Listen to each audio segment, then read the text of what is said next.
ev dinya pir xweş e. Pir xweş e, pir xweş e, ev dinya pir xweş e. Yar pal daye ser min, rû wek gula geş e. Devlikenin sorgul, ser dihejin sümbül, xurxur ji avê tê, hilm û sirabê tê. Pir xweş e, pir xweş e, ev dinya pir xweş e. Yar pal daye ser min, rû wek gula geş e. Destê yar bi destim, ez serxweş û mestim. Gûpik dev û lêvin, mêze her du sêvin. Pala xwe da ser min, bêfihêt û şermin. Gelek xweş e ev jîn, em bûne wek mem û zîn.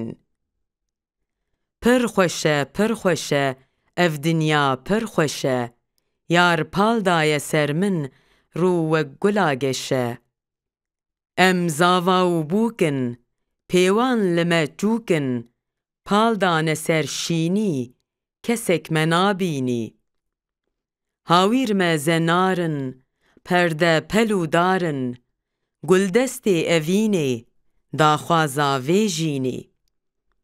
Pir xweş e, pir xweş e, ev dinya pir xweş e.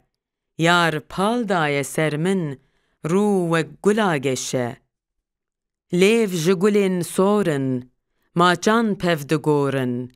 Lêvên hev dimêjin, tîna dil dikujin. Dema em digihên hev, ronî didî ev şev.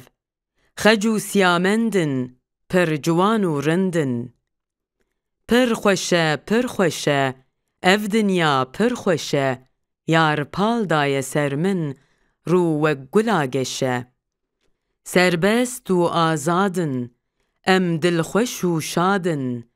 Bêgilî û gazin, bi dil hev dixwazin. Guldestên evînê, pêlên derya jînê. Em gihan serbestî, sed tif li bin destî. Pir xweş e, pir xweş e, ev dinya pir xweş e. Yar pal daye ser min, rû wek gula geş e. Em saza hebûnê, doza peydebûnê. Dengê saza rindî, rewşa serbilindî. Herkes dost û yarin, çira gunehkarin. Tev dilbij û jîrin, xwedî hiş û bîrin. Pir xweş e, pir xweş e, ev dinya pir xweş e. Yar pal daye ser min, rû wek gula geş e. Nebez cigerxwînim, hemî cigerxwînin. Nebez dilbirînim, hemî dilbirînin.